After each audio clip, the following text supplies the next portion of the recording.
श्री शिवाय नमस्तु भयम। दोस्तों, जैसा कि आप सभी लोग जानते हैं कि 13 नवंबर 2025 यानी गुरुवार को पड़ रही है मार्गशीर्ष मास की नवमी तिथि। और दोस्तों, ये वह तिथि है जो मार्गशीर्ष मास में पड़ने वाली सबसे बड़ी तिथि है, क्योंकि ये गुरुवार के दिन पड़ रही है और इसका बहुत ही बड़ा और विशेष महत्व होता है। पूज्य गुरु जी ने कहा है कि अगर कभी भी मौका लग जाए और मार्गशीर्ष महीने की नवमी तिथि गुरुवार को पड़ जाए तो आप लोगों को 7 चने की दाल वाला उपाय तो अवश्य ही करना चाहिए। इन दोनों का संयोग बहुत ही कम आता है। इसी के साथ में गुरु अपनी शिव पुराण कथा में बताया है कि इस दिन आपको 7 चने की दाल वाला उपाय तो आपको अवश्य ही करना चाहिए, क्योंकि ऐसा दिन पूरे साल में सिर्फ एक ही बार आता है। और दोस्तों, आप सभी लोग जानते हो कि गुरुवार नवमी तिथि का अगर सबसे बड़ा कोई उपाय है तो 7 चने की दाल वाला उपाय है। तो दोस्तों, गुरुवार नवमी तिथि के दिन आप लोगों को इस 7 चने की दाल उपाय को जरूर करना है। बहुत लोग होंगे जिन लोगों ने इस उपाय को ना किया हो, मतलब पूरा साल निकल गया, उन्होंने किसी भी दिन इस 7 चने की दाल वाला उपाय को ना किया हो। पर दोस्तों, आपके पास एक आखिरी मौका बचा हुआ है, जो कि 13 नवंबर गुरुवार नवमी तिथि के दिन है। इस दिन आप लोगों को इस वाले उपाय को जरूर कर लेना है।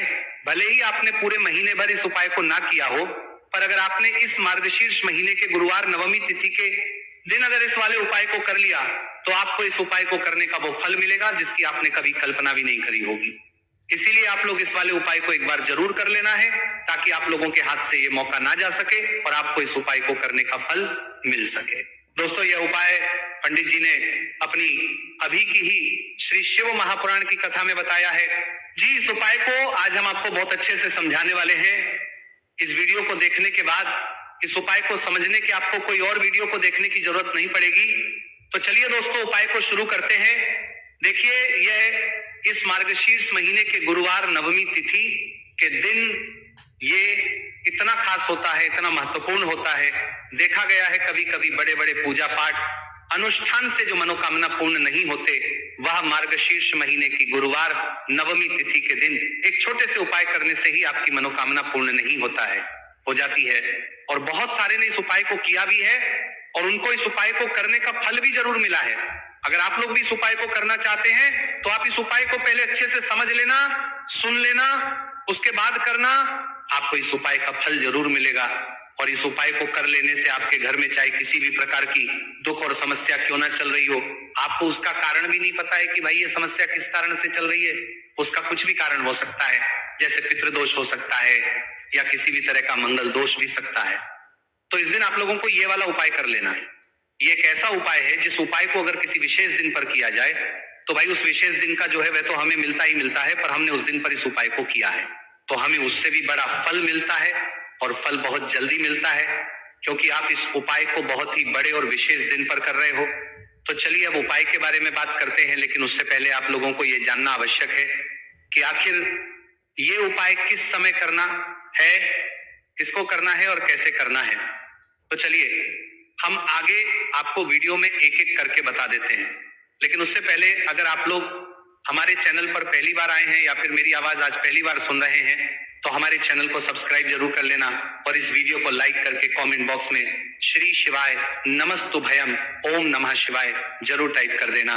तो दोस्तों, इस 7 चने की वाला उपाय को हमें इस गुरुवार नवमी तिथि के दिन कैसे करना है, किसको करना है, किस समय करना है और कहां पर करना है, ये सारे सवालों के जवाब आपको इस वीडियो में मिल जाएंगे। और जो ये वीडियो देखेगा भाई, उसको 7 चने की दाल वाला उपाय जरूर करना चाहिए, क्योंकि इस दिन एक चने की दाल का भी बहुत ही बड़ा और विशेष महत्व होता है। और जब बात आ जाए 7 चने की दाल वाला उपाय की, तो ये सोने पे सुहागा वाली बात हो जाती है और ये एक बहुत ही बड़ा उपाय हो जाता है इस गुरुवार नवमी तिथि का।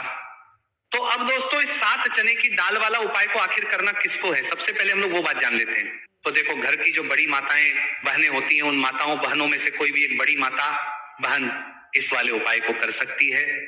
और दोस्तों, अगर आप चाहें तो अपने घर में से सभी सदस्यों को भी इस उपाय को करवा सकते हैं। अगर किसी व्यक्ति की खुद की कोई मनोकामना है, खुद की कोई दुख और है जो कि वो अपने लिए ही करना चाहता है, इस वाले उपाय को तो वो खुद अपने लिए भी कर सकता है। बाकी अगर कोई घर में से ऐसा है जो कि अपने पूरे घर परिवार की सुख और शांति के लिए ये वाला उपाय करना चाहता है तो भाई वो भी कर सकता है, उसमें भी कोई दिक्कत वाली बात नहीं है। कहने का मतलब ये है कि इस उपाय को हर एक सदस्य भी कर सकता है और पूरे घर परिवार के सदस्य के लिए घर की बड़ी माताओं बहनों में से कोई एक माता बहन भी कर सकती है। माताएं बहनें अगर घर में उपस्थित ना हो या वह उपाय ना कर पा रही हो तो फिर घर का कोई बड़ा सदस्य भी इस 7 चने की दाल वाला उपाय को कर सकता है, चाहे फिर वो पुरुष ही क्यों ना हो, उसमें कोई भी दिक्कत वाली बात नहीं है। उसके बाद में दोस्तों जो अगला प्रश्न निकल कर आता है वो ये आता है इस उपाय को लेकर कि आखिर इस उपाय को हमें किस समय करना है, सुबह के समय करना है कि शाम के समय करना है। तो देखो इस वाले उपाय को आप लोग सुबह के समय भी कर सकते हो और शाम के समय प्रदोष काल में भी करते हो।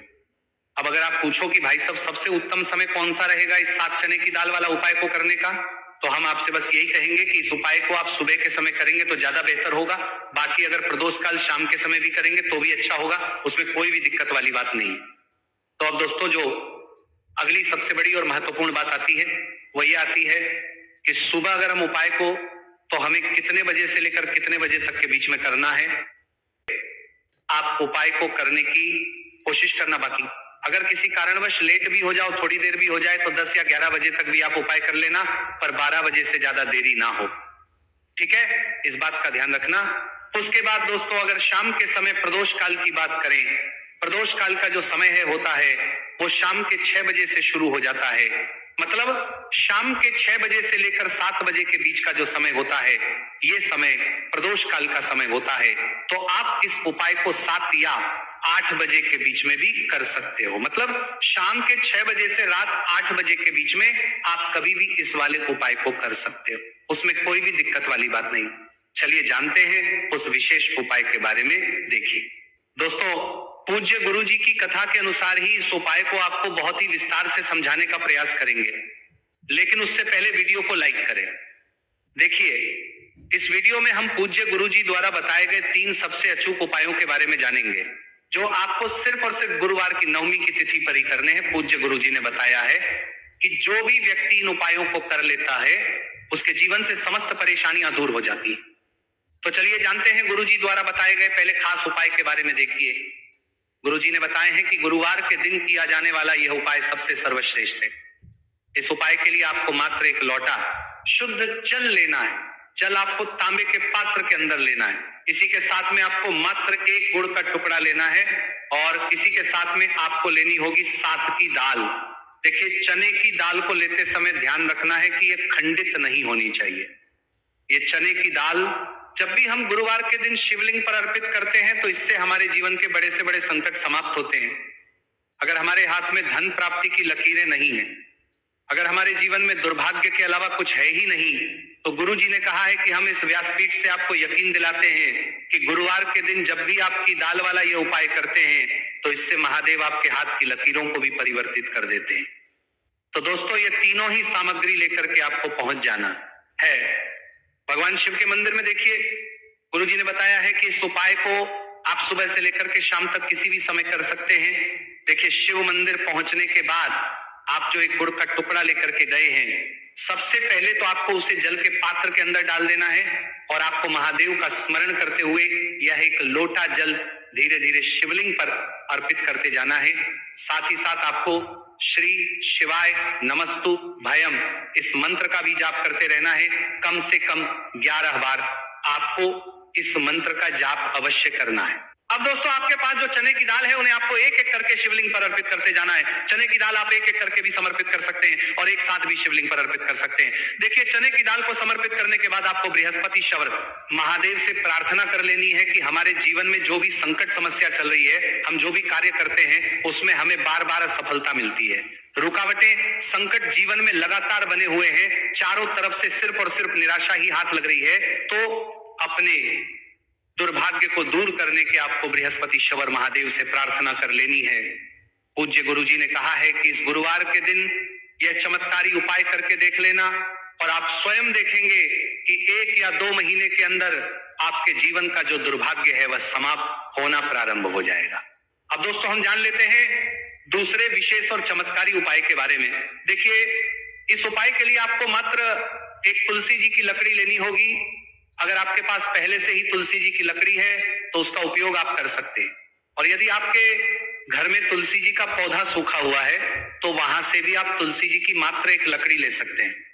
देखिए, इस उपाय के लिए आपको मात्र एक मिट्टी का दीपक लेना है। इसमें आपको शुद्ध घी का प्रयोग करना है, और इस दीपक के अंदर आपको ये जो तुलसी जी की लकड़ी है इसे रख देना है। इस लकड़ी को आपको पूरा घी के अंदर डुबो देना है, चारों तरफ अच्छे से घी लगा देना है, और आपको इस दीपक के अंदर इस लकड़ी को रख लेना है। देखिए, यदि आपको ऐसा लगता है कि तुलसी जी की जो लकड़ी है वो बहुत ही जल्दी से जल जाती है, तो आपको एक कार्य करना है। आपने जो तुलसी जी की लकड़ी ली है उस पर आपको पूरी पर अच्छे से रुई लपेट देना है, यानी कि कॉटन जो होती है उसे अच्छे से लपेट देना है, जिससे कि ये जो लकड़ी है दिखाई ही ना पड़े। तो इस लकड़ी के ऊपर आपको लपेट लेनी है। अब इसी लकड़ी के ऊपर जो आपने रुई लपेटी है उस पर आपको अच्छे से घी लगा लेना है, और उस दीपक के अंदर आपको इसे डाल देना है। अब देखिए, इस दीपक को आप भगवान विष्णु के वहां पर भी प्रज्वलित कर सकते हैं, या फिर भगवान विष्णु के किसी भी स्वरूप के सामने आप इसे प्रज्वलित कर सकते हैं, या फिर आपके घर में जो माता तुलसी जी का पौधा है वहां पर भी इस दीपक को आप प्रज्वलित कर सकते हैं। पूज्य गुरुजी ने कहा है कि जो भी व्यक्ति इस 13 नवंबर 2025 गुरुवार की नवमी तिथि पर यह तुलसी जी की लकड़ी का दीपक प्रज्वलित कर देता है तो उसके जीवन में कभी भी धन संपदा की कमी नहीं होती है। देखिए, ये जो उपाय है आपने कार्तिक में नवमी तिथि पर किया होगा, लेकिन इस बार मार्गशीर्ष मास की नवमी तिथि है। गुरुवार का दिन भगवान विष्णु को समर्पित होता है, और ये जो दीपक है हम विशेषकर भगवान के निमित्त ही प्रज्वलित कर रहे हैं। तो इस दीपक को आप इस महीने की गुरुवार की नवमी तिथि पर भी प्रज्वलित कर सकते हैं। देखिए, ये जो दीपक है विशेषकर आपको शाम के समय यानी कि सूर्यास्त के बाद ही करना है। अब दोस्तों, हम जान करना है लेते हैं गुरुजी द्वारा बताए गए तीसरे बहुत ही चमत्कारी और विशेष उपाय के बारे में। देखिए, इस उपाय के लिए आपको एक बेलपत्र लेनी है, और इसी के साथ में आपको 2 शमी पत्र लेना है। देखिए, आप जो बेल लेंगे वो कहीं से भी खंडित नहीं होनी चाहिए, इस बात का आपको विशेष रूप से ध्यान रखना है। देखिए, मान लीजिए कि यदि आपके पास बेलपत्र नहीं है तो आप भगवान शिव के शिवलिंग पर चढ़ी हुई बेलपत्र को पुनः शुद्ध जल से धो करके उसका उपयोग भी कर सकते हैं। इसी के साथ में आपको मात्र थोड़ा सा लाल चंदन लेना होगा। देखिए, सभी सामग्री लेकर के अब आपको पहुंच जाना होगा भगवान शिव के मंदिर में। देखिए, भगवान शिव के मंदिर में पहुंचने के बाद आपके पास जो एक बेलपत्र है उसकी चिकनी साइड में आपको देखिए, आप सभी को पता है कि बेलपत्र में 3 पत्तियां होती हैं। तो बेलपत्र की जो ऊपर वाली बड़ी पत्ती होती है और नीचे वाली जो 2 छोटी पत्तियां होती हैं उसकी चिकनी साइड पर आपको, यानी कि जो छोटी पत्तियां होती है वहां पर आपको एकाएक शमी पत्र जो आप लेकर आए हैं उन्हें छोटी पत्तियों के ऊपर रख देना, और इन्हीं शमी पत्र के ऊपर आपको लाल चंदन की एक एक बिंदी लगा देनी है। अब आपको ये जो बेलपत्र है इसी प्रकार से शिवलिंग पर अर्पित कर देनी है, लेकिन आपको बेलपत्र को समर्पित करते समय गतिमान का नाम लेना है। देखिए, गतिमान जो है वो हनुमान जी के छोटे भाई हैं, और पूज्य गुरुजी ने बताया है कि गतिमान का नाम लेकर ही आपको यह उपाय करना है, क्योंकि आपके शरीर के जो भी रोग हैं उन्हें भगवान गतिमान दूर करने वाले इस उपाय को करने के बाद आपकी जो भारी से भारी बीमारी है वह भी भगवान गतिमान की कृपा से दूर होने वाली है। देखिए, बेलपत्र की 2 छोटी पत्तियों पर आपने एक एक चमी पत्र रखा, उनके ऊपर आपने एक एक लाल बिंदी लगाई हुई है चंदन की। तो इसी प्रकार से आपको यह बेलपत्र शिवलिंग पर अर्पित कर देना है। भगवान गतिमान का स्मरण करते हुए, गतिमान भगवान का स्मरण करते हुए आपके शरीर में या फिर आपके घर किसी भी सदस्य के शरीर में जो भी रोग हैं उस रोग को दूर करने के लिए आपको भगवान से प्रार्थना कर लेनी है, और फिर आपको वापस अपने घर आ जाना है। देखिए, इस उपाय के लिए गुरुजी ने कोई भी निश्चित दिन निश्चित समय नहीं बताया है, तो इस उपाय को आप किसी भी दिन कर सकते हैं। आप लगातार इस उपाय को किसी भी दिन कर सकते हैं, और हफ्ते में केवल एक दिन भी कर सकते हैं। गुरुजी ने कहा है कि यदि आपकी सालों पुरानी बीमारी है वो भी भगवान गतिमान की कृपा से दूर हो जाएगी। तो दोस्तों, इस प्रकार से आज के इस वीडियो में हमने आपको गुरुवार की इस नवमी तिथि पर किए जाने वाले 3 बहुत ही चमत्कारी उपाय बताए हैं। जो भी आपके लिए उचित है, सरल है, उसे आप कर सकते हैं। तो दोस्तों, ये थे पूज्य गुरुजी द्वारा बताए गए कुछ बहुत ही खास उपाय। अगर आपको जानकारी अच्छी लगी हो तो वीडियो लाइक करिएगा। मिलते हैं फिर एक नए वीडियो के साथ। श्री शिवाय नमस्तुभयम।